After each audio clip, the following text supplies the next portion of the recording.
In a world driven by technology, the ancient craft of blacksmithing is fading into obscurity. Yet, for those who wield the hammer and anvil, it remains a source of profound joy and creativity.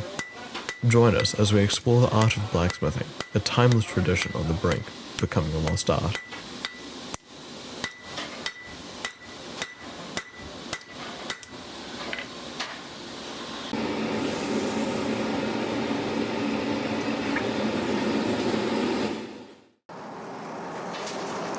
How did you get into blacksmithing?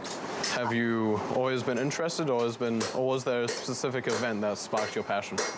I was scrolling through Facebook and I found a class on knife making and decided to go and do it.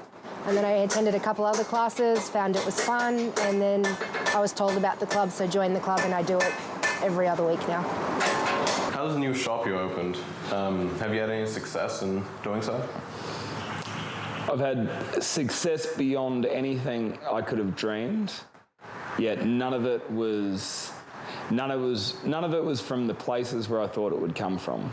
It is like raising another baby. You know, at any moment it could just stop breathing and just poof, it's gone. So you're constantly just keeping it going one more day, you know, and your passion is your fuel.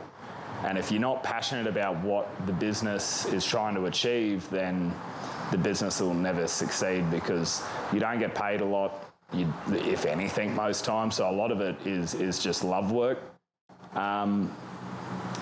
So the short answer to the question is, how is the business going? Fantastically, but so much different than what I thought it was going to. Are you self-taught, or did you learn from smithing? I've basically just joined the club and learned as I went along. I've later then taken part in few classes, but it's mostly taught by other people at the club. What is the first project you did as a blacksmith? The first project I did by myself as a project was where I made a rose. Darko taught me how to make a rose, so I took some steel, cut it up, made the petals, folded it, and made a really pretty cool rose flower. Do you take custom commissions, or do you focus on making your own designs? Yes, I take custom commissions. They are probably the trickiest jobs to have to handle, purely because the customers that ask for custom commissions either don't know what they want, they just want a custom knife. And in that case, it's hard, because you've almost got to train them in understanding what knives are to get them to understand what to ask for.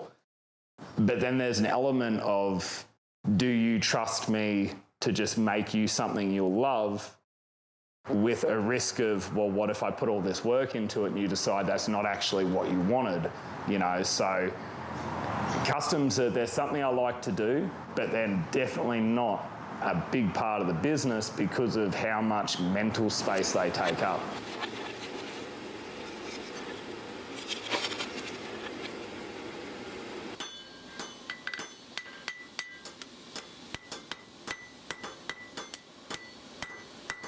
What are you working on at the moment? I'm making my own Damascus jelly roll. So I've forge welded 5 layers of metal together, and I'm now trying to roll it so I can make a pendant.